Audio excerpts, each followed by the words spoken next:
안녕하세요. 판매자 시선으로 세상을 바라보는 꿈꾸니 팀장입니다. 이번 영상에서는요, 갑자기 쿠팡마트 130개가 생긴다면? 이란 주제로 한번 말씀드려 보려고 합니다.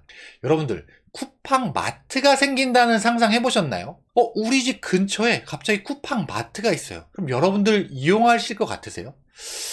전 잘 모르겠습니다. 좀 되게 이상해요. 왜냐하면 이커머스 시장에서 강자였던 쿠팡, 빠른 배송의 대명사 쿠팡이 오프라인 매장에 진출한다? 잘 상상이 안 되는데요. 요새 이 쿠팡이 오프라인 매장에 진출한다라는 설이 솔솔 나오고 있습니다. 우선 쿠팡의 김범석 대표가요, 작년 실적을 올해 초에 발표하면서 쿠팡 점유율이 아직 한 자리다, 쿠팡은 아직 배고프다, 이런 얘기를 했습니다. 이 얘기인즉슨 쿠팡은 사실 온라인 시장에서 20-30%의 점유율을 가지고 있거든요. 그리고 가장 많은 점유율을 가지고 있었고, 예전에 막 2배, 100%씩 막 성장하던 그런 성장 속도가 이제는 줄어들었죠. 20% 내외로 쿠팡의 성장 속도가 줄어들었단 말이죠. 그러니까 사람들이 쿠팡 이제는 옛날처럼 그렇게 성장 못하는 거 아니야? 성장 속도 많이 둔화된 거 아니야? 이렇게 얘기한 걸 두고 이 쿠팡 김범석 대표는요, 쿠팡 점유율이 아직 한 자리라고 얘기한 겁니다. 왜 한 자리냐? 이커머스 시장에서는 20%대의 점유율을 가지고 있지만 이커머스 시장 말고 오프라인까지 다 합쳐서 약 전체 550조 정도가 전체 거래액이 되니까 우리 쿠팡은 한 44조 거래액밖에 안 돼. 그러니까 아직도 점유율이 한 자리야. 우리는 성장해야 할 것들이 정말 많아 라는 걸 김범석 대표는 얘기하고 싶었던 거죠. 자, 이런 건 결국은 쿠팡이 아직 온라인상에선 20%대의 점유율일지 모르지만 오프라인하고 다 합치면 한 자리다. 결국은 언젠간 쿠팡이 오프라인에 진출할 수도 있다. 이런 얘기도 될 수 있는 거죠. 그리고요, 이 쿠팡이 최근에 홈플러스 인수설들이 좀 이렇게 모락모락 나옵니다. 물론 이 홈플러스 인수설은 예전에도 나온 적이 있어요. 근데 올해 9월에 또다시 재점화가 됐어요. 이 홈플러스를 가지고 있는 업체는 MBK라는 그 사모펀드의 MBK 파트너스라는요. 근데 이 MBK 파트너스는 2015년도에 영국 테스코의 요 홈플러스를 7.2조 원이나 주고 7조 2천억 원이나 주고 인수를 합니다. 그리고 이 사모펀드는 보통 어때요? 이 어떤 회사를 인수를 하면 이 회사를 인수하고 영구적으로 가져가겠다, 이런 게 아니고요. 인수한 다음에 이 회사를 구조조정하고 뭔가 가치를 좀 더 높여서 더 높게 판매를 하겠다, 이런 게 사모펀드잖아요. 그러니까 MBK 파트너스도 이 홈플러스를 인수를 해서 이제 가치를 높인 다음에 팔려고 했을 겁니다. 근데 그게 여의치가 않았던 거예요. 왜냐하면 마트 시장이 계속적으로 안 좋아졌거든요. 이커머스 시장이 점점점 커지면서 이 대형마트 요 마켓 셰어는 점점점 줄어들었거든요. 그러다 보니까 이 MBK가 어떤 엑시트할 홈플러스를 다시 팔 기회들을 점점 놓치고 있었어요. 그런데 요새 쿠팡 인수설이 모락모락 나오고 있는 거죠. 이 홈플러스는요, 대형 매장이 130개나 있습니다. 그리고 홈플러스 익스프레스라고 해서 이 중소형 슈퍼마켓도 320개나 가지고 있어요. 그래서 이런 오프라인 매장들, 400개가 넘는 오프라인 매장들을 갖고 있는 걸 쿠팡이 인수한다? 우리 주변에 정말 가까이에 이제 쿠팡들이 보이기 시작하는 거죠. 로켓 배송으로 오는 택배 박스가 아니라 실제 우리가 쿠팡 매장에 가서, 쿠팡 마트에 가서 물건을 사는 날이 올지도 모릅니다. 그건 누구도 모르는 거죠. 어떻게 될지 모르는데 현재 홈플러스를 만약에 쿠팡이 인수한다면요, 이 홈플러스의 실적은요, 2018년도부터 2020년도, 22년도까지 실적을 갖고 왔는데 매출은 계속 우하향하고 있어요. 2018년도에는 7조 6천억 원 정도의 매출을 기록했거든요. 그런데 5년이 지난 2022년도에는 6조 6천억 원입니다. 그리고 2018년도에는 영업이익이 1천억 원을 넘게 플러스 실적을 기록을 했어요. 그런데 2022년도에는 물론 코로나 때문에 조금 안 좋은 것도 있겠지만 영업 적자 2,600억 원을 기록합니다. 실적이 점점점 안 좋아지고 있죠. 매출도 점점점 꺾이고 있고 흑자였던 영업이익도 적자 전환하고 2,600억 원이나는 영업 적자를 기록할 정도니까요. 할인마트 시장의 1인자인 이마트는 작년 실적이 15조였습니다. 그러니까 이 15조에 비하면 홈플러스 이 6조 6천억이 어느 정도 수치인지 여러분들 보시면 될 것 같아요. 절반이 안 됩니다. 이마트의 절반이. 그리고 쿠팡의 이 작년 매출은 26조예요. 그러니까 매출로 따지면 이마트나 쿠팡에 비할 바는 아닙니다. 하지만 이 130개의 대형 마트를 가지고 있고 마트 매장 그리고 이 300개가 넘는 홈플러스 익스프레스라는 그런 슈퍼마켓도 가지고 있고 이런 게 이 쿠팡한테는 어떻게 보면 시너지 효과를 낼 수가 있는 거죠. 왜 사람들이 근데 가만히 있는 쿠팡을 왜 자꾸 오프라인 매장을 인수하네 할인마트를 인수하네 이런 얘기가 나올까요? 쿠팡이 따라하고 있는 회사가 어디죠?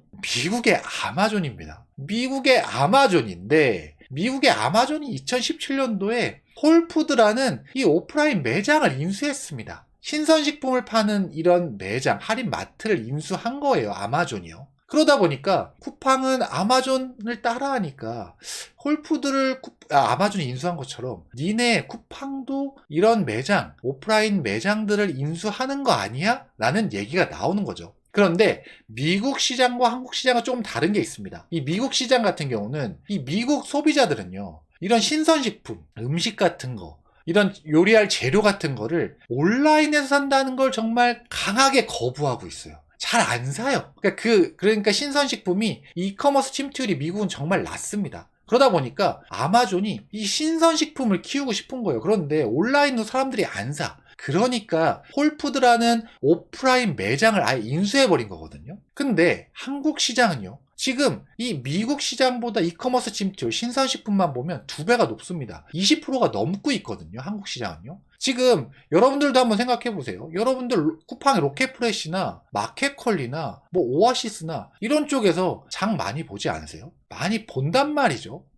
이커머스 침투율이 한국은 많이 높습니다. 그리고 그 중에서 쿠팡의 로켓프레시가 매출이 가장 높은 축에 속하죠. 그러니까 쿠팡 입장에선 굳이? 아니 한국 소비자들은 온라인으로 신선식품도 많이 사는데 굳이 내가 오프라인 매장을 인수해야 되나? 뭐 이런 생각을 가질 수가 있습니다. 그래서 약간은 다를 수 있지만 그럼에도 불구하고 쿠팡은 아마존을 너무 많이 따라했다. 그렇기 때문에 쿠팡이 아마존처럼 이렇게 오프라인 매장, 이 할인 대형 마트들을 인수할 수도 있다라는 얘기가 그래서 나오는 겁니다. 그리고 이 모델도 있죠. 여러분들 제 영상에서도 몇 번 소개했던 오아시스입니다. 오아시스라는 이 플랫폼은 신선식품을 팔아오고 있고 새벽 배송도 하고 있는데 12년째 흑자를 기록하고 있어요. 쿠팡처럼 규모의 경제를 이룬 회사도 아닌데요. 신선식품을 새벽 배송을 하고 있는 회사가 12년째 흑자를 기록을 하고 있습니다. 이것만으로도 정말 대단한 거죠. 근데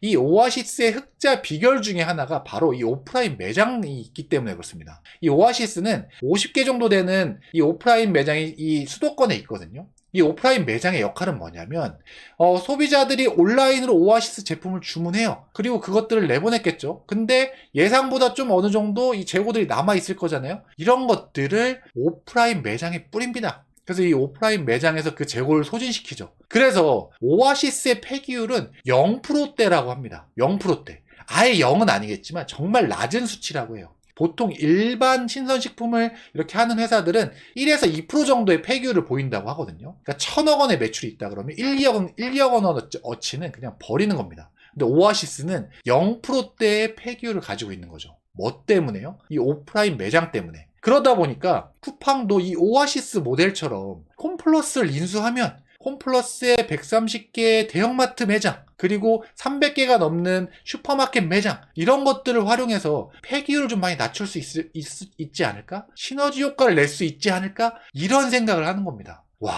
만약에 쿠팡이 이런 오아시스처럼 폐기율까지 뭐 0%대로 낮춰진다? 그럼 쿠팡의 흑자는 어마어마하게 높아지겠죠. 그런데 과연 쿠팡이 이 홈플러스 같은 엄청나게 큰 회사를 인수한 다음에 소화를 제대로 할 수 있을지는 의문이긴 하죠. 이 쿠팡의 또 걸림돌, 이 홈플러스에 인수를 할 때 걸림돌이 있습니다. 홈플러스 노조는요, 사실 이 마트 노조 중에서 강성하기로 유명합니다. 그래서 예전에 MBK 파트너스가 홈플러스 인수할 때도 막 이 노조들이 장난 아니었어요. 그리고 중간중간마다 뭐 폐업이나 뭐 이런 것들 이 노조가 되게 강성하게 움직이기 때문에 이 쿠팡이 만약에 홈플러스를 인수한다면 이 강성 노조까지 그대로 인수하는 거기 때문에 이게 좀 걸림돌이긴 하죠. 쿠팡은 노조가 좀 지금은 매우 약하잖아요. 그런데 홈플러스가 들어오면 노조가 상당히 갑자기 확 강해질 수가 있단 말이죠. 쿠팡 내에서.